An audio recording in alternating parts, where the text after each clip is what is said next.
شکل میں ایسے درندے تھے کہ کسی اور کے ساتھ تو انہوں نے کیا مہربانی کرنی، یہ اپنے بچوں کے ساتھ بھی ظلم کرنے سے باز نہیں آتے تھے۔ بس خبر ملتی تھی کہ گھر میں بیٹی پیدا ہوئی تو ان کو اس وقت تک چین نہیں آتا تھا جب تک کہ اس کو زندہ زمین میں دفن نہ کر دیتے۔ اور اللہ تعالیٰ نے قرآن مجید میں ان کی اس کیفیت کو ذکر فرمایا، ارشاد فرمایا وَإِذَا بُشِّرَ أَحَدُهُم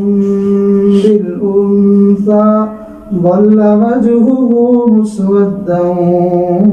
وَهُوَ كَظِيمٌ۔ جب ان کو بیٹی کی خوشخبری دی جاتی ہے کہ آپ کے ہاں اللہ نے بیٹی عطا فرمائی، بیٹی کی ولادت ہوئی، تو غصے کی وجہ سے پھر ان کا چہرہ سیاہ ہو جاتا ہے۔ تو ان لوگوں کی زندگی ایسی تھی کہ نہ وہ انسانوں کو کوئی عزت دینا جانتے تھے اور نہ ہی وہ اپنے خدا کو پہچانتے تھے، بلکہ اپنے ہاتھوں سے مٹی کے خدا بنا لیتے تھے، اپنے ہاتھوں سے پتھروں کے خدا بناتے تھے، اپنے ہاتھوں سے لکڑی کے خدا بناتے تھے، پھر ان کے سامنے ہی سجدے کرنے لگ جاتے تھے اور پھر ان سے اپنی حاجتیں اور مرادیں مانگنے لگ جاتے تھے۔ حتیٰ کہ جو صفات اللہ رب العزت کی ہیں وہ مخلوق کے اندر مانگتے تھے، اور مخلوق والی بری باتیں وہ خالق کی طرف منسوب کر دیا کرتے تھے۔ فرشتوں کے بارے میں کہتے تھے کہ یہ اللہ کی بیٹیاں ہیں، اور کہتے تھے کہ اللہ تعالیٰ جو ہے وہ سارے جہان کے نظام کو نہیں چلا سکتے ہیں اکیلے۔ چنانچہ کچھ خدا ہیں جو بارشیں برساتے ہیں، کچھ ہیں جو ہمیں بیٹے بیٹیاں دیتے ہیں، کچھ ہیں جو ہماری مرادیں پوری کرتے ہیں، کچھ ہیں جو ہماری فریاد رسی کرتے ہیں۔ تو بہت سارے خدا انہوں نے خود سے گھڑے ہوئے تھے۔ ان کو یہ بھی خبر نہیں تھی کہ ہمارا حاجت روا صرف ایک ہے، ہمارا مشکل کشا صرف ایک ہے، ہمارا پالن ہار صرف ایک ہے، ہمارا داتا صرف ایک ہے، ہمارا مأویٰ اور ملجا صرف ایک ہے، ہمیں اولاد دینے والا صرف ایک اللہ ہے۔ چنانچہ قرآن مجید میں اللہ تعالیٰ نے ارشاد فرمایا کہ وہ رب ہے یَهَبُ لِمَن يَشَاءُ إِنَاثًا وَيَهَبُ لِمَن يَشَاءُ الذُّكُورَ أَوْ يُزَوِّجُهُمْ ذُكْرَانًا وَإِنَاثًا وَيَجْعَلُ مَن يَشَاءُ عَقِيمًا إِنَّهُ عَلِيمٌ قدیر۔ فرمایا اللہ کی ذات ہے یَهَبُ لِمَن يَشَاءُ إِنَاثًا، جسے چاہتا ہے بیٹیاں عطا فرماتا ہے، وَيَهَبُ لِمَن يَشَاءُ الذُّكُورَ، جسے چاہتا ہے اس کو بیٹے دے دیتا ہے، أَوْ يُزَوِّجُهُمْ ذُكْرَانًا وَإِنَاثًا، جسے چاہتا ہے بیٹے اور بیٹیاں دونوں طرح کی نعمتوں سے مالا مال کر دیتا ہے،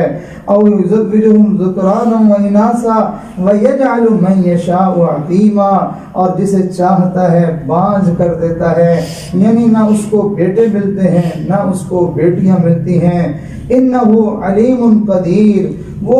دینے کے معاملے میں کہ کس کو کیا دینا ہے، کس کے لیے کیا بہتر ہے، وہ علیم بھی ہے اور وہ اس پر کامل قدرت بھی رکھتا ہے۔ لیکن چونکہ نبی علیہ السلام دنیا میں تشریف نہیں لائے تھے تو ان کو اللہ کی بھی پہچان نہیں تھی، ان کو ماں کا بھی پتہ نہیں تھا اور ان کو باپ کا بھی پتہ نہیں تھا کہ ماں کا مقام کیا ہے، باپ کا احترام کیا ہے، بہن بھائیوں کا جو ہے وہ ان کے حقوق کیا ہے، کچھ نہیں جانتے تھے۔ ایک درندے تھے، انسان کی شکل میں تھے۔ اللہ کے حبیب صلی اللہ علیہ وسلم دنیا میں تشریف لائے، انہوں نے آ کر انسانوں کو انسانیت سکھائی، جینے کا شعور عطا فرمایا، بہن بھائیوں کے حقوق بتائے، والد کا احترام بتایا، ماں کی عزت اور عظمت سکھائی، اور اللہ کے اولو العزم پیغمبروں کی شان بتائی، اللہ کے اولیاء کی پہچان کروائی، اللہ کے فرشتوں کے بارے میں جو ہے تعلیم دی، اور پھر اللہ رب العزت کی ذات اور صفات کے بارے میں انسانوں کو تعارف کروایا۔ اللہ نے اپنے محبوب کے بارے میں دنیا والوں کو کہا، دنیا والوں میں نے تمہیں بہت نعمتیں دی، میں نے تمہیں بینائی دی، میں نے گویائی دی، میں نے تمہیں سماعت دی، میں نے تمہیں بصارت دی، میں نے تمہیں دماغ دیا، عقل دیا، اور میں نے جو ہے تمہیں ہاتھ اور پاؤں دیے، میں نے تمہیں کھانے کی نعمتیں دی، میں نے تمہیں کپڑے جو ہے وہ اوڑھنے کی نعمتیں دی، میں نے گھر بار دیا، بیوی بچے دیے، اور آخر میں اللہ نے ارشاد فرمایا وَإِن تَعُدُّوا نِعْمَةَ اللَّهِ لَا تُحْصُوهَا، اگر تم اللہ کی نعمتوں کو گننے بیٹھ جاؤ تو تم ہرگز نہیں گن سکتے ہو، لیکن ساری نعمتوں کے ملنے کے باوجود اللہ نے کسی بھی نعمت کے دینے کے ساتھ احسان کا لفظ نہیں استعمال کیا، بلکہ بس صرف یہی کہا کہ میں نے نعمت دی، یہ نعمت دی، یہ نہیں کہا کہ میں نے تمہارے اوپر بڑا احسان کیا۔ لیکن جب اللہ نے محمد الرسول اللہ صلی اللہ علیہ وسلم کو ہمارا نبی بنا کر بھیجا تو اللہ کو یہ کہنا پڑا اے دنیا والو، اے ایمان والو، ہم نے تمہارے اوپر بڑا احسان کیا ہے کہ ہم نے محمد الرسول اللہ صلی اللہ علیہ وسلم کو ہم نے تمہارے درمیان مبعوث فرمایا ہے۔ چنانچہ ارشاد فرمایا لَقَدْ مَنَّ اللَّهُ عَلَى الْمُؤْمِنِينَ إِذْ بَعَثَ فِيهِمْ رَسُولًا مِنْ أَنفُسِهِمْ يَتْلُو عَلَيْهِمْ آيَاتِهِ وَيُزَكِّيهِمْ وَيُعَلِّمُهُمُ الْكِتَابَ وَالْحِكْمَةَ وَإِنْ كَانُوا مِنْ قَبْلُ لَفِي ضَلَالٍ مُبِينٍ۔ ارشاد فرمایا ایمان والو، ہم نے تمہارے اوپر بڑا احسان کیا کہ ہم نے تمہیں میں سے ایک رسول جو کہ میرے محبوب ہیں میں نے ان کو مبعوث فرمایا۔ وہ آ کے دنیا میں کیا کیا؟ انہوں نے یتلو علیہم آیاتی، میرے قرآن کی آیتیں پڑھ پڑھ کے تمہیں سنائیں، جس سے تمہیں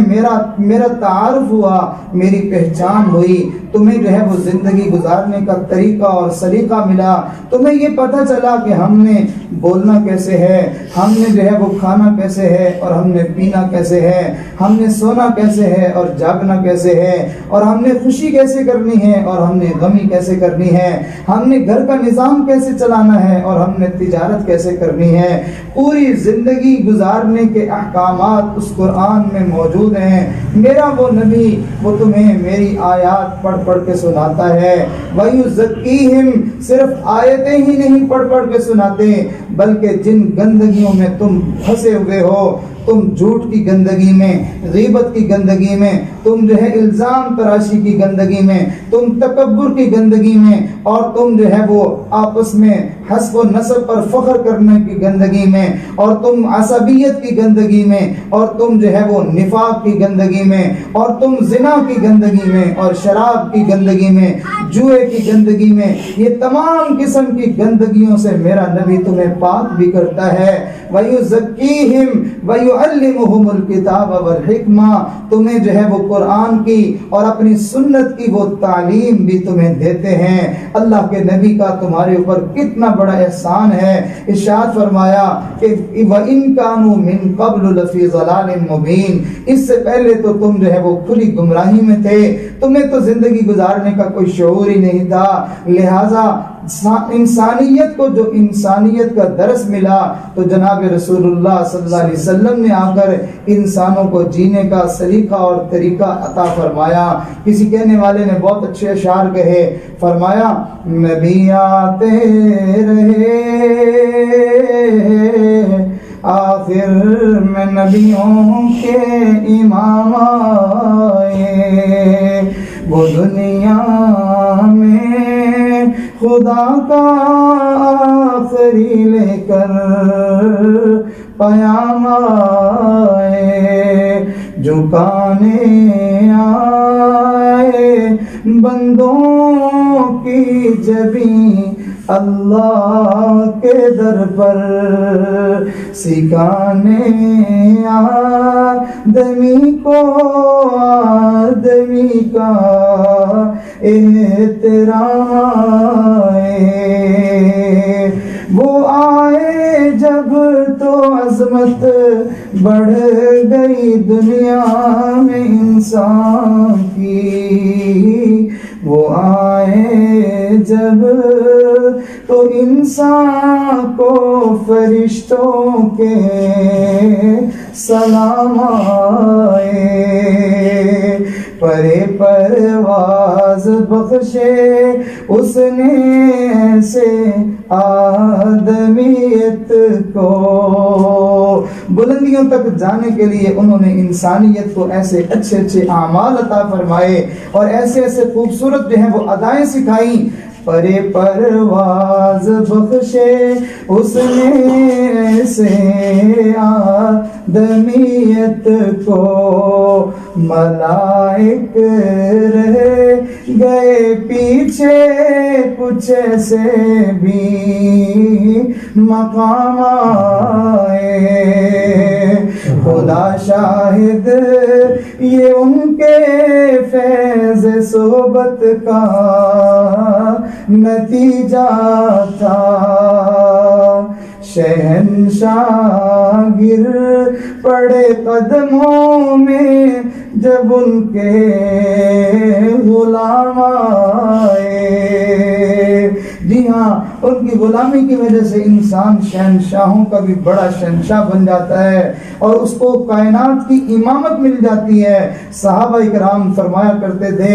جس نے جاہلیت کو نہیں دیکھا وہ دین کی عظمتوں کو نہیں پہچان سکتا۔ وہ قسمیں کھا کھا کے کہا کرتے تھے اللہ کی قسم اللہ نے ہمیں دین کی وجہ سے عزتیں عطا فرمائیں۔ نبی علیہ السلام نے بھی ارشاد فرمایا ان اللہ جعل العزت والوقار لمن تابع امری وجعل الذلت والصغار على من خالف امری۔ لوگوں میری تابعداری میں اللہ نے ساری عزتیں چھپائی ہیں، لہذا نبی کی غلامی میں صحابیت کا مقام بھی ہے، نبی کی غلامی میں ابدالیت کا مقام بھی ہے، نبی کی غلامی میں قطب ارشاد کا مقام بھی ہے۔ ساری بزرگیاں، ساری ولایتیں، سارے مقامات اور ساری عزتیں اللہ نے اپنے نبی کی اطاعت میں رکھی ہیں، اور خود قرآن میں ارشاد فرمایا وَلِلَّهِ الْعِزَّةُ وَلِرَسُولِهِ وَلِلْمُؤْمِنِينَ وَلَكِنَّ الْمُنَافِقِينَ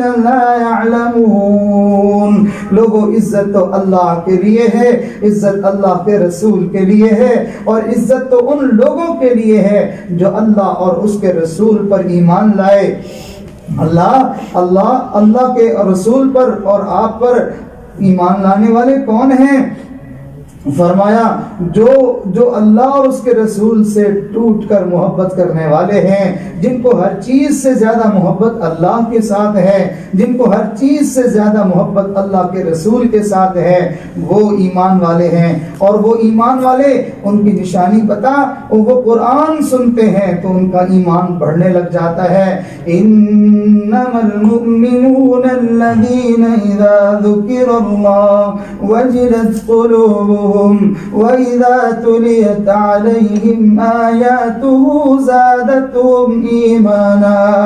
ایمان والوں کو اللہ کا قرآن پیارا لگتا ہے، وہ قرآن سنتے ہیں دل مچلتا ہے، اللہ کی محبت دل میں ٹھاٹھے مارتی ہے۔ جی ہاں، محمد الرسول اللہ صلی اللہ علیہ وسلم دنیا میں تشریف لائے، یہ کائنات کے اوپر اللہ کا سب سے بڑا احسان ہے، لہذا ہم لوگ خوش نصیب ہیں کہ اللہ نے ہمیں اپنے محبوب کا امتی بننے کا شرف عطا فرمایا۔ لیکن آج کتنے لوگ ہیں جو اس شرف کو نہ سمجھ سکے، جو اس عزت اور عظمت کو نہ پہچان سکے، پھر وہی گندگی کی طرف ان کا رخ ہو گیا، چنانچہ وہ اس جو ہے وہ عزت والی زندگی کو چھوڑ دیا، ان جو ہے وہ مقدس کاموں کو چھوڑ دیا، اللہ کی پسندیدہ طریقوں کو اور زندگی کو انہوں نے چھوڑ دیا۔ کتنی دنیا میں عورتیں ہیں، کتنے مرد ہیں جنہوں نے شیطان والی زندگی کو پسند کر لیا ہے۔ نبی علیہ السلام نے تو اپنی بیٹیوں کے سروں کو دوپٹوں سے ڈھانپ دیا تھا اور ان کو پردے کے ساتھ گھروں سے نکلنے کا حکم ارشاد فرمایا تھا۔ چنانچہ اللہ تعالیٰ قرآن میں ارشاد فرماتے ہیں یا ایھا النبی قل لأزواجک وبناتک ونساء المؤمنین یدنین علیہن من جلابیبہن۔ اے نبی جی آپ اپنی بیویوں سے فرما دیجئے، آپ اپنی بیٹیوں سے فرما دیجئے، ونساء المومنین اور مومنہ عورتوں سے بھی فرما دیجئے۔ واہ ایمان والی عورتوں، اللہ نے تمہیں کیا شان دے دی۔ ایک ہی آیت میں اللہ نے اپنے نبی کی بیویوں کا بھی تذکرہ کیا، نبی کی بیٹیوں کا بھی تذکرہ کیا۔ ایمان کی وجہ سے اسی آیت میں اللہ نے ان ایمان والی عورتوں کو بھی تذکرہ کیا۔ تو کتنی فخر کی بات تھی، کتنی سعادت کی بات تھی کہ اللہ نے ایک ہی آیت میں ایمان والی عورتوں کو نبی کی بیٹیوں اور نبی کی بیویوں کے ساتھ ان کا ذکر فرما دیا۔ تو خوشی کے مارے ہم ساری زندگی اس حکم کو پورا کرنے میں لگے رہتے، مگر ایمان والی عورتوں نے اپنے سروں سے دوپٹے اتار دیے اور اپنے آپ کو بے حیا بنا دیا اور سر عام انہوں نے چلنا شروع کر دیا۔ یاد رکھیے گا یہ عورتیں نبی کی غلامی میں آئی تھیں، نبی کی اطاعت میں آئی تھیں، ان کو عزت ملی تھی،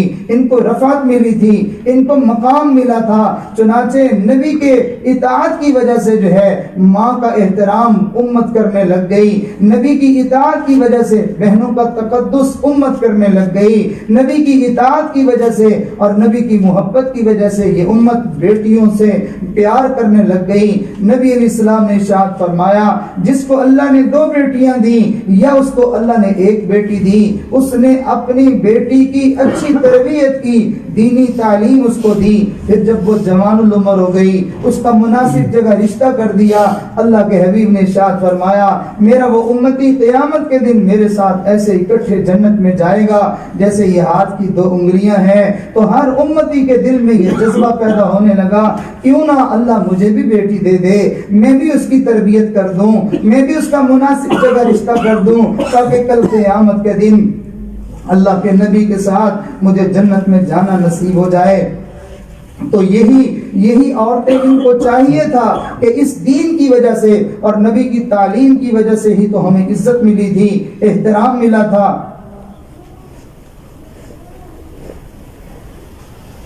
چنانچہ اپنے نفع کے لیے، اپنی بھلائی کے لیے ہی اگر یہ سوچتی تو اپنے مردوں کو دین کی طرف لگا دیتی، اپنے جو ہے وہ گھرانے کا ماحول دیندار بنا دیتی۔ یہی بھلے دل میں سوچ ہوتی یہ دیندار بنے رہیں گے مجھے عزت ملتی رہے گی، یہ دیندار بنے رہیں گے میرا احترام کرتے رہیں گے، اگر خدا نخواستہ یہ بے دین بن گئے تو میری عزت کی دھجیاں اڑا دیں گے۔ چنانچہ یہی ہوا، اس عورت نے اپنے مردوں کو دین سے دور کرنے کی کوشش کی۔ چنانچہ کئی گھروں میں ایسا ہوتا ہے نوجوان بچہ کہیں جو ہے وہ تبلیغی جماعت کے ماحول میں چلا گیا، کسی اللہ والے کی محفل میں چلا گیا، کسی نیک آدمی کی صحبت اس کو نصیب ہو گئی، اس نے اپنے چہرے پہ سنت رسول سجا لی، سب سے پہلی مخالفت کرنے والی اس کی ماں بن جاتی ہے، کہتی ہے تو نے ابھی سے داڑھی رکھ لی ہے اور تیرا رشتہ کیسے ہوگا، اور تو اس کو جلدی منڈوا کے آ، اور اگر تو اس داڑھی کے ساتھ ہے میں تجھے گھر میں نہیں آنے دوں گی۔ ارے اللہ کی بندی، تو نے کلمہ عیسائیوں کا پڑھا ہے، تو نے کلمہ یہودیوں کا پڑھا ہے، تو نے کلمہ ہندوؤں کا پڑھا ہے، تو نے تو کلمہ محمد رسول اللہ صلی اللہ علیہ وسلم کا پڑھا ہے اور تو ان کی شفاعت کی امیدوار ہے۔ تیرے بیٹے نے نبی کی سنت کو زندہ کیا، تجھے تو خوشی کی وجہ سے آج جو ہے وہ مٹھائیاں بانٹنی چاہیے تھی، شکرانے میں اللہ کے سامنے سجدہ ریز ہونا چاہیے تھا۔ اللہ تیرا شکر ہے کہ میرا بیٹا بھی تیرے نبی کا غلام بن گیا، میرا بیٹا بھی تیرے نبی کا مطیع فرما بردار بن گیا، لیکن اپنے مردوں کو خود سے یہ بے دین بنانے کی کوشش میں ہے، اپنے آپ کو بھی بے دین بناتی ہے، مردوں کو بھی بے دین بناتی ہے۔ چنانچہ ایک عورت کتنے لوگوں کو بے دین بنانے کا سبب بن جاتی ہے۔ جی ہاں، عورتیں سمجھتی ہیں ہم نے کب بے دین بنایا؟ جی ہاں، آپ جب بازار میں بن سنور کر نکلتی ہیں، حدیث مبارکہ میں آتا ہے ایسی عورت کے ساتھ شیطانوں کا ایک ٹولہ بھی نکلتا ہے، وہ ہر کھڑے ہونے والے مرد کو اس کی طرف راغب کرتا ہے، اس کی طرف متوجہ کرتا ہے۔ وہ بے حیا بن کر نکلی اور زانیہ بن کر وہ واپس آئی۔ چنانچہ جتنے لوگوں کو اس نے اپنا آپ دکھایا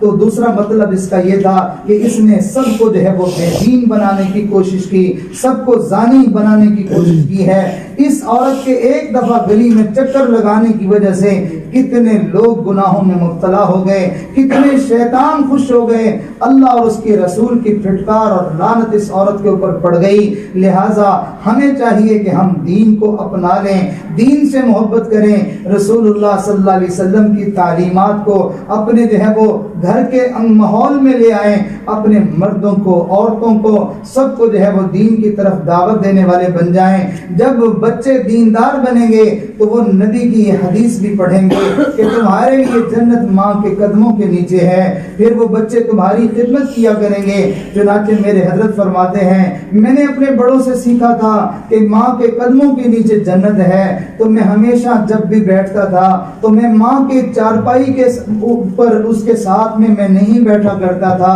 بلکہ میں ان کے قدموں میں بیٹھا کرتا تھا۔ میری والدہ مجھے کہتی کہ بیٹا اوپر بیٹھ جاؤ، میں ماں سے کہتا امی اللہ کو جب میرے لیے یہی جگہ پسند ہے تو میں قدموں میں ہی بیٹھوں گا۔ اور فرماتے جب بھی میں گھر سے باہر جانے لگتا تو میں اپنی والدہ کے قدموں کو پہلے بوسہ دیتا تھا، پھر میں جو ہے وہ باہر جایا کرتا تھا۔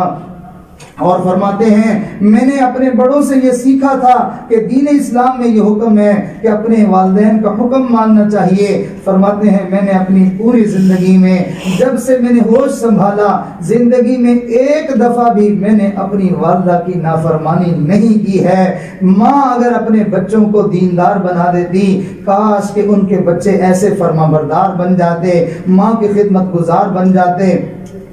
چنانچہ جب مائیں اپنے بچوں کو نیکی پر لاتی ہیں اور اللہ کے دین کے خادم بناتی ہیں تو ان ماؤں کا بچہ کوئی شیخ الحدیث بنتا ہے، کوئی مفتی بنتا ہے، کوئی عالم بنتا ہے، کوئی حافظ بنتا ہے اور کوئی اللہ والا بنتا ہے، اور بڑے بڑے علماء کی شکل میں یہ بچے جو ہے وہ امت کو ملتے ہیں جو لاکھوں کی ہدایت کا ذریعہ بن جاتے ہیں۔ کتابوں میں لکھا ہے حضرت خواجہ معین الدین اجمیری چشتی رحمۃ اللہ علیہ جب ان کو اللہ نے یہ سعادت عطا فرمائی کہ 90 لاکھ لوگوں نے ان کے ہاتھ پہ جو ہے وہ کلمہ پڑھا تو حضرت بڑے خوش تھے، اپنی والدہ سے خوشی کا اظہار کیا تو والدہ نے فرمایا بیٹا یہ اللہ نے سعادت تمہیں دی ہے لیکن معلوم ہے اصل سبب تو پیچھے میں ہوں۔ حضرت فرمانے لگے ماں بالکل ایسے ہی ہے، دعائیں تو آپ کی ہیں اور برکت تو آپ کی ہے۔ فرمایا نہیں بیٹا میرے عمل کی برکت سے اللہ نے تمہیں یہ سعادت عطا فرما دی۔ پوچھنے لگے اماں آپ کا وہ کون سا عمل ہے؟ فرمانے لگی بیٹا جب تم جو ہے وہ دودھ پیتے بچے تھے میں ہمیشہ تمہیں باوضو ہو کر دودھ پلایا کرتی تھی، ہمیشہ اللہ کے ذکر کے ساتھ میں تمہیں دودھ پلایا کرتی تھی۔ اس وضو کی برکت سے اور اس ذکر کی برکت سے آج اللہ نے تمہیں یہ سعادت عطا فرما دی ہے، یہ درجہ اور یہ مقام عطا فرما دیا ہے۔ لہذا ماں جب نیک بنے گی باوضو رہے گی، ماں جب نیک بنے گی زبان پر ذکر جاری رہے گا، ماں نیک بنے گی قرآن کی تلاوت زبان پر جاری رہے گی، ماں نیک بنے گی تہجد گزار ہوگی، ماں نیک بنے گی نمازوں کا اہتمام کرنے والے بنے گی، جس کا نتیجہ یہ نکلے گا کہ اس کی گود میں پلنے والا کوئی بایزید بستامی بن کے نکلے گا، کوئی امام غزالی بن کر نکلے گا، کوئی عبد الرحمن جامی بن کر نکلے گا اور کوئی بختیار کاکی بن کر نکلے گا، کوئی احمد علی لاہوری بن کر نکلے گا اور کوئی جو ہے وہ عبداللہ درخواستی بن کر نکلے گا۔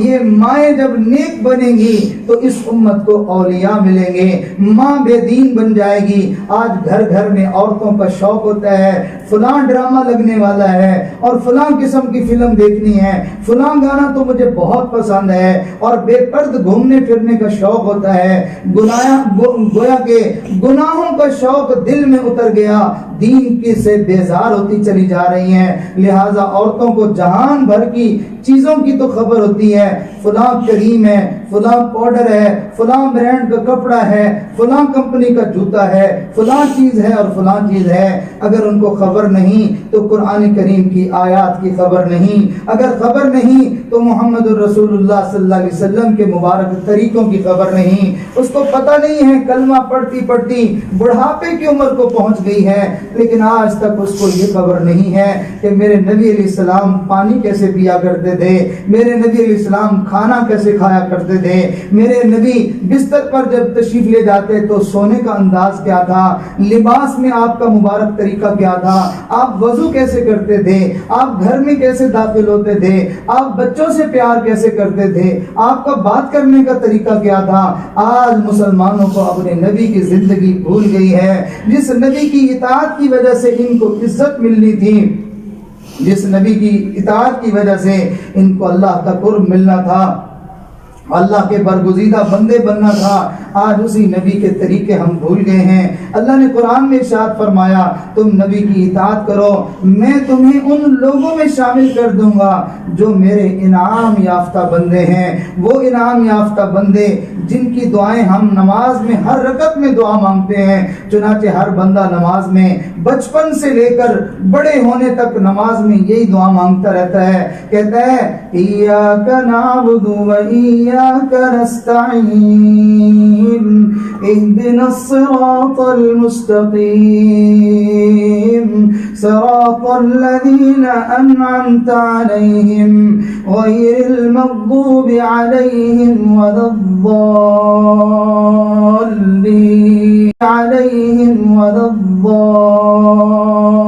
الضالین۔ اللہ ہم تجھ سے ہی مدد مانگتے ہیں، تیری ہی عبادت کرتے ہیں، اب تو جو ہے ہمیں سیدھے راستے کی رہنمائی فرما دے، اور اللہ راستہ وہ جن پر تو نے انعام فرمایا، وہ تیرے انعام یافتہ بندے ہیں، ان لوگوں کا راستہ مجھے عطا فرما دے۔ اللہ ان کا راستہ مجھے نہ دینا جو تیرے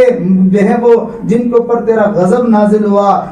یا وہ لوگ جو ہے وہ گمراہی میں پڑ گئے، اللہ مجھے ان لوگوں کا راستہ نہ دینا۔ دعا مانگتے مانگتے زندگی گزار دی، مگر جب نماز سے باہر نکلتے ہیں پھر انہی لوگوں کا راستہ ہم اختیار کر لیتے ہیں جن کے اوپر اللہ کا غضب نازل ہوا، جو گمراہ ہو گئے، جن کو یہودی اور نصرانی کہتے ہیں۔ تب چنانچہ مسلم معاشرہ، یہ جو معاشرہ ہم لیے پھرتے ہیں، یہ کوئی محمدی معاشرہ تو نہیں ہے، یہ کوئی صحابہ والا معاشرہ تو نہیں ہے، یہ تو مدینہ منورہ والا یہ کوئی معاشرہ تو نہیں ہے، یہ تو ہم اپنے ٹی وی میں جو کچھ دیکھتے ہیں وہی کچھ پھر ہماری زندگی ہوتی ہے، جو کپڑے ٹیلی ویژن میں ہم دیکھیں وہی کپڑے پہنتے ہیں، جو کھانے کی طریقے ہم ٹیلی ویژن میں دیکھیں وہی ہمارے کھانے کے طریقے، جو مکانات وہاں دیکھیں وہی مکانات ہمیں پسند آتے ہیں، جیسے لوگ ہم ٹی وی میں دیکھتے ہیں ویسے ہی لوگ ہمیں پسند آتے ہیں۔ کاش کہ ہم نے قرآن پڑھا ہوتا، کاش کہ ہم نے نبی کی حدیثیں پڑھی ہوتی،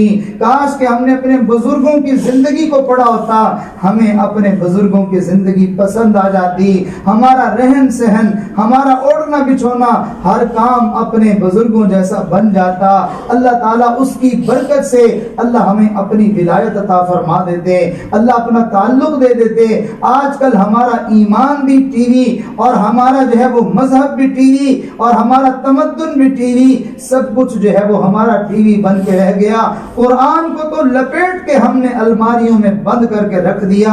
ڈگریاں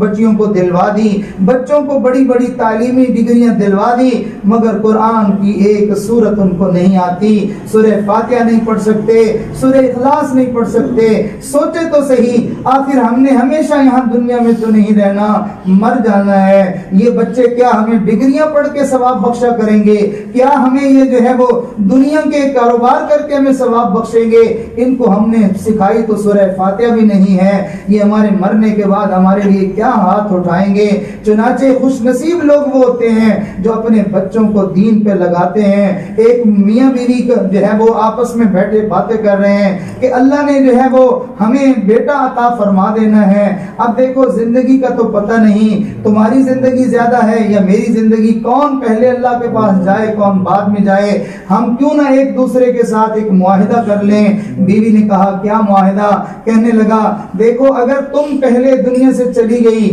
تو پھر تو جو ہے وہ معاملہ ہی ختم ہو گیا، اور اگر میں دنیا سے چلا گیا، اللہ نے میرے جانے کے بعد اگر تمہیں بیٹا عطا فرمایا یا کوئی بچہ عطا فرمایا تو تم دیکھنا اس بچے کو اللہ کے دین پہ ضرور لگا دینا۔ یہ بات آپس میں میاں بیوی کئی مرتبہ کرتے رہتے تھے۔ اللہ کی شان کے کچھ عرصے کے بعد باپ کا انتقال ہو گیا۔ اس باپ کو مرے ہوئے کچھ عرصہ ہوا تھا کہ کسی بزرگ نے جو ہے وہ دیکھا کہ وہ بندہ جو ہے وہ قبر کے اندر ہے، لیکن اس کی قبر جہنم بنی پڑی ہے، آگ جل رہی ہے اور وہ چیخ و پکار کر رہا ہے۔ پھر کچھ عرصے کے بعد دوبارہ انہوں نے جو ہے وہ خواب دیکھا تو یہی بندہ جو ہے وہ جنت کے باغوں میں ٹہل رہا ہے۔ ان بزرگوں نے پوچھا کہ تو جہنم کی آگ میں جل رہا تھا، تو جنت میں کیسے پہنچ گیا؟ کہنے لگا کہ میں نے جو ہے وہ اپنی زندگی میں اپنی بیوی کو یہ وصیت کی تھی کہ اگر میری زندگی ساتھ نہ دے، میرے مرنے کے بعد اگر اللہ تمہیں اولاد دے تو تم اس کو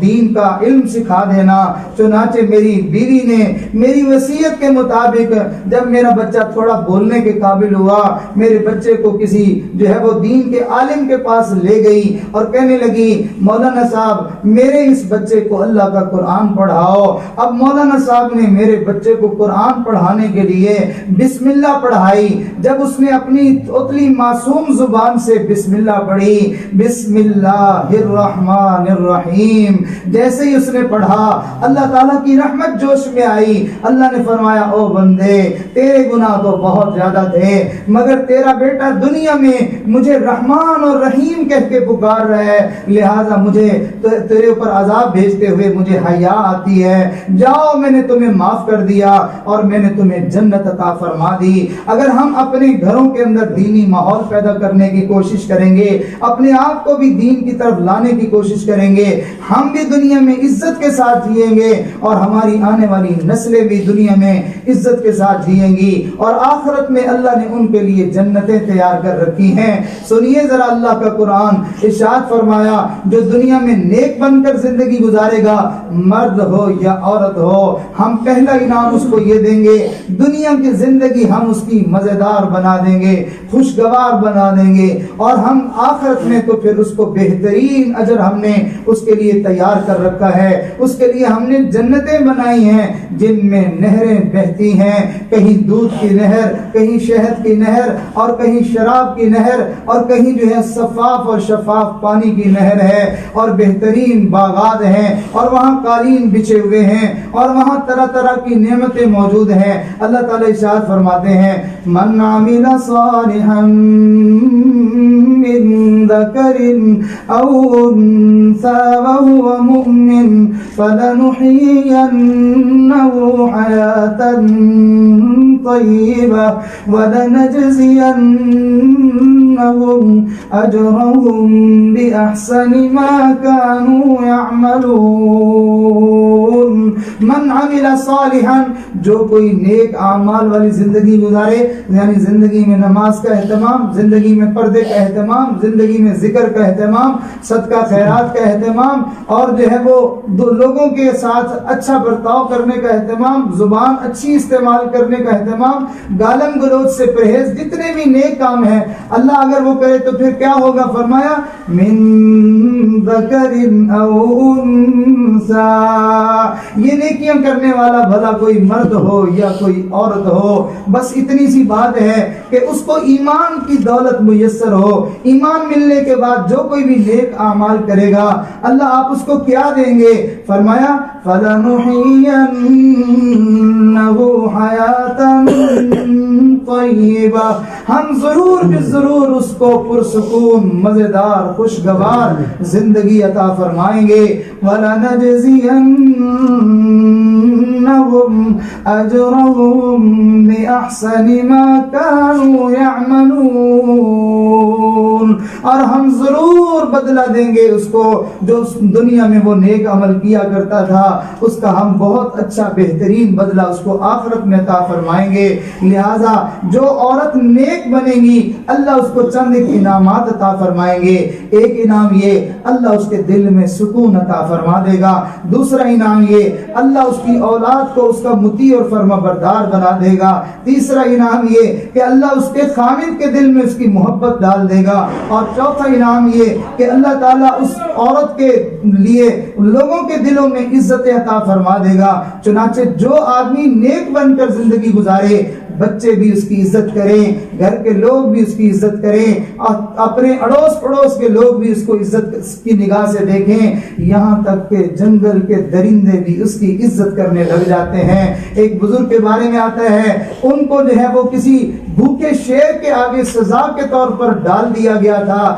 بھوکا شیر جب اس کا پنجرا کھولا گیا، لوگ سمجھے کہ یہ شیر ان کو کھا جائے گا اور ان کو بہن کی کوئی بوٹی نہیں چھوڑے گا، لیکن دنیا والے حیران رہ گئے کہ اللہ کے اس نیک بندے کی طرف شیر بھاگا، لیکن جیسے ہی قریب گیا تو وہ جا کے ان کے پاؤں چاٹنے لگ گیا۔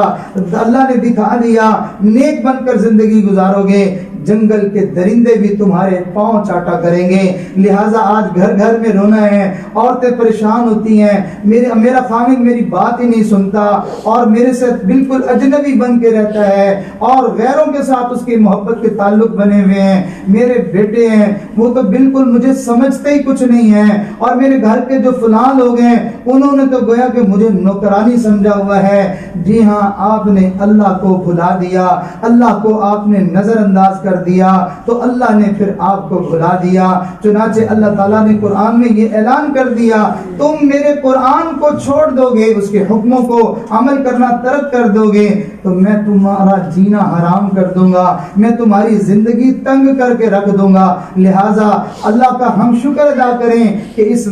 جو ہے وہ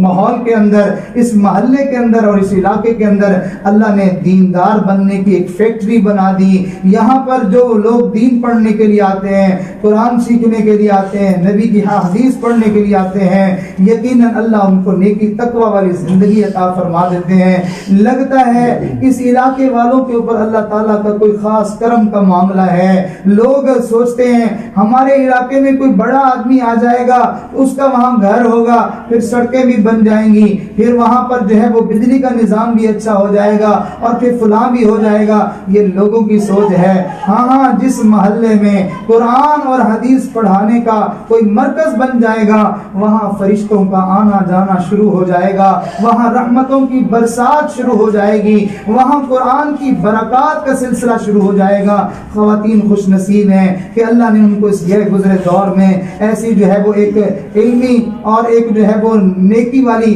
ایک فیکٹری کے ساتھ گویا کہ اللہ نے تعلق عطا فرما دیا، ایک مدرسے کے ساتھ ایسی نسبت عطا فرما دی جہاں وہ خود بھی دین سیکھ سکتی ہیں، اپنی بچیوں کو بھی لگا سکتی ہیں، اور اس کی برکت سے اپنے بچوں کو بھی ان کے لیے دیندار بنانا آسان ہے۔ لہٰذا تمام خواتین جو ہے اس کو اللہ تعالیٰ کی خصوصی عطا سمجھیں، اللہ کی خصوصی نعمت سمجھیں اور اس سے خوب فائدہ اٹھا لیں۔ اگر خدا نہ خواستہ ہم نے دین سے فائدہ نہ اٹھایا، کل قیامت کے دن ہم جب جہنم میں پڑے ہوں گے تو اس وقت فرشتے کہیں گے کہ تم لوگ جہنم میں کیوں آئے ہو؟ کیا تمہارے پاس کوئی دین کی بات کرنے والا، کیا تمہیں جہنم سے ڈرانے والا، اللہ سے ڈرانے والا کوئی نہیں آیا تھا؟ ما جاءنا نذیر، کوئی ڈرانے والا نہیں آیا تھا؟ تو سارے لوگ کہیں گے کیوں نہیں آئے تو تھے، لیکن ہم نے ان کو جھٹلا دیا تھا۔ اور پھر کہیں گے فَقَالُوا لَوْ كُنَّا نَسْمَعُ أَوْ نَعْقِلُ مَا كُنَّا فِي أَصْحَابِ السَّعِيرِ، کہ ہائے کاش کہ ہم ان دین کی باتوں کو سنتے اور پھر اس کو سمجھنے کی کوشش کرتے اور ان پر عمل کرتے تو نتیجہ یہ ہوتا کہ آج ہم جہنم میں نہ آتے۔ تو لہٰذا اس موقع کو ہم غنیمت جانیں کہ اللہ تعالیٰ نے ہمیں دین سیکھنے کا موقع عطا فرمایا ہوا ہے۔ لہٰذا خواتین خود بھی کوشش سے، اہتمام سے، کوئی جو ہے وہ قرآن کریم سیکھنے میں داخلہ لے لے اور کوئی جو ہے وہ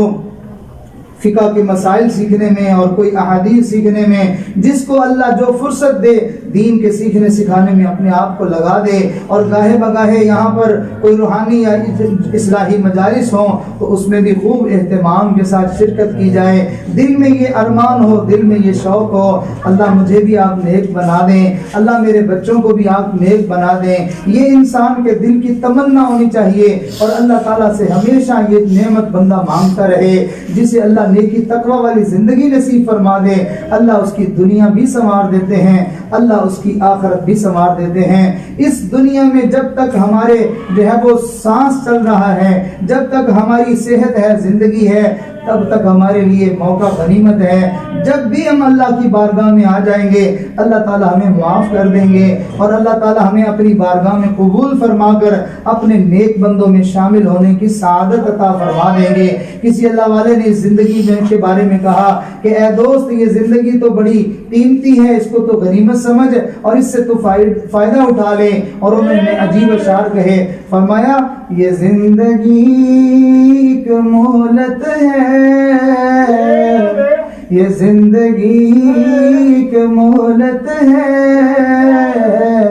اپنے روٹے ہوئے رب کو منا لو، اللہ کو اپنا بنا لو، اللہ سے لو لگا لو، اب سب رشتوں کو چھوڑو، اللہ سے رشتہ جوڑو۔ بعض لوگ کہتے ہیں کہ جی ہم رشتے کیسے چھوڑ سکتے ہیں؟ جی ہاں، ان رشتوں سے مراد وہ ہے جو رشتے انسان کو نیکی پر نہیں آنے دیتے۔ مجھے میں پردہ کروں تو میرے فلاں رشتے دار ناراض ہو جائیں گے، میں تو نیک بننا چاہتی ہوں لیکن میرے رشتے دار جو ہے وہ مانتے نہیں، میں اپنے بچوں کو دین پہ لگانا چاہتی ہوں لیکن میرے رشتے دار پھر باتیں کریں گے۔ تو ان بزرگوں نے کہا ایسے رشتوں کو چھوڑ دو، اللہ کی رضا اور ناراضگی کی پرواہ کرو۔ اب سب رشتوں کو چھوڑو، اللہ سے رشتہ جوڑو، ہر غیر سے ہٹ کٹ کے اللہ سے لو لگا لو، اللہ کو اپنا بنا لو۔ ان رشتہ داروں کا، ان تعلق والوں کا تو حال یہ ہے بس سانس نکلنے کی دیر ہے، یہ ہمیں اپنے گھر میں بھی نہیں رہنے دیں گے، یہ اٹھا کے ہمیں قبرستان لے جائیں گے، وہاں گڑھا کھودیں گے بڑا سارا، اور پھر اس کے بعد ہمیں وہاں ڈال کے اوپر سے منو مٹی ڈال کے واپس آ جائیں گے، پھر شاید کبھی کوئی خبر لینے بھی نہ جائے، کوئی فاتحہ پڑھنے بھی نہ جائے، کسی کو ہمارا کوئی یاد نہ ہوگا، آپس میں خوشیوں میں اور مستیوں میں لگے ہوئے ہوں گے، اور ہم وہاں تنہا قبر میں پڑے ہوں گے۔ اگر ہم نے گناہ کیے ہوں گے تو وہ گناہ سانپوں کی شکل اختیار کر چکے ہوں گے، وہ بچھوؤں کی شکل اختیار کر چکے ہوں گے، وہ جہنم کی آگ کی شکل میں ہمارے سامنے آ جائیں گے۔ اور اگر ہم نے اللہ سے تعلق جوڑا ہوگا، قرآن سے تعلق بنایا ہوگا، تو ہمارے پاس بھلے کوئی بھی نہ آئے اللہ ہمارے ساتھ ہوگا، اور نیک اعمال کا ہمیں ساتھ ہوگا، اور جنت کی کھڑکیاں ہمارے لیے کھلی ہوئی ہوں گی۔ اس وجہ سے انہوں نے کہا اللہ سے غفلت کیسی، اللہ سے دوری کیسی، اللہ سے غفلت کیسی، اللہ سے دوری کیسی، اب سب وردوں کو چھوڑو، اللہ کو ورد بنا لو، اللہ کو اپنا بنا لو، اللہ سے لو لگا لو، اللہ کو دل میں بسا لو۔ یہ دنیا اللہ کے ساتھ دوستی کرنے کی جگہ ہے، یہاں اللہ سے تعلق جوڑا جاتا ہے۔ جس نے اس جہان میں رہتے ہوئے اللہ سے تعلق جوڑ لیا، یہ ہمیشہ ہمیشہ کا تعلق جڑا رہے گا، موت کے وقت بھی یہ تعلق کام آئے گا، قبر میں بھی یہ تعلق کام آئے گا، حشر میں بھی یہ تعلق کام آئے گا۔ لہٰذا اللہ سے تعلق جوڑنے کے لیے دو چیزیں ہیں، پہلی چیز کہ ہم گناہوں کو ترک کر دیں، دوسری چیز کہ ہم نیکیوں کا اہتمام شروع کر دیں۔ جو بندہ گناہوں کو چھوڑ دے اور نیک اعمال والی زندگی کو اختیار کر لے، اللہ تعالیٰ اس کو اپنے اولیاء میں شامل کر لیتے ہیں، اللہ اس کو اپنے پیارے بندوں میں شامل فرما لیتے ہیں۔ تو لہذا تمام خواتین آج دل میں یہ نیت کریں، ارادہ کریں کہ انشاءاللہ میں بھی اللہ کے ساتھ اپنا تعلق بناؤں گی۔ اللہ تعالیٰ سے تعلق بنانا بہت آسان ہے۔ جیسے کوئی بچہ ماں کے پاس آ جائے اور کہے امی میں آپ کے ساتھ دوستی کرنا چاہتا ہوں، ماں ہنس پڑے گی، وہ کہے گی بیٹا بھلا میرے ساتھ دوستی کرنے کے لیے آپ کو کیا مشکل ہے، آپ تو بس میری نافرمانی چھوڑ دیں، آپ تو میرے پیارے ہیں، میری جان ہے، آپ تو میرے ہی ہیں۔ بالکل ایسے ہی ہم تو اللہ کے ہی ہیں، ہمیں تو گناہوں نے اللہ سے دور کر دیا ہے، لہٰذا آج سے ہم گناہوں کو ترک کرنے کی نیت کر لیں، اللہ سے پکی سچی توبہ کر لیں۔ اللہ جو ہم نے دن میں گناہ کیے ان کی بھی توبہ، اور جو رات میں کیے ان سے بھی توبہ۔ اللہ جو گناہ ہم نے گناہ سمجھ کے کیے ان سے بھی توبہ، اور جن گناہوں کا ہمیں پتہ نہیں تھا ان سے بھی توبہ۔ تو جو بندہ سچی پکی توبہ کرتا ہے اللہ کی بارگاہ میں، نبی علیہ السلام نے ارشاد فرمایا اللہ اس کی توبہ کو قبول ایسا کرتے ہیں، ایسا اس بندے کو بنا دیتے ہیں کہ التائب من الذنب کمن لا ذنب لہ، جیسا کہ اس نے زندگی میں کبھی کوئی گناہ کیا ہی نہیں تھا، ایسا وہ پاک صاف ہو جاتا ہے۔ لہٰذا آج ہم زندگی کے اس موقع کو غنیمت جانیں اور ہم اس مدرسے والے کا شکریہ ادا کریں کہ انہوں نے ہمیں یہ مجلس میں آنے کا موقع دیا، اور یہ جو ہے ہمارے لیے اس طرح بات دین کی کہنے سننے کا جو ہے وہ انتظام کر دیا۔ اللہ ان کو اپنی شان کے مطابق جزائے خیر دے، اور ہمیں زندگی میں ایسے موقع بار بار نصیب فرماتے رہیں۔ اللہ کرے آج کی مجلس ہماری بخشش کا ذریعہ بن جائے، اللہ کی رضا ملنے کا ذریعہ بن جائے، اللہ سے محبت ملنے کا ذریعہ بن جائے، اور اللہ کا تعلق ہم سب کو نصیب ہو جائے۔ اللہ رب العزت سے دعا ہے جو کہا سنا اللہ اس پر ہم سب کو عمل کرنے کی توفیق عطا فرمائے۔ وآخر دعوانا ان الحمد للہ رب العالمین۔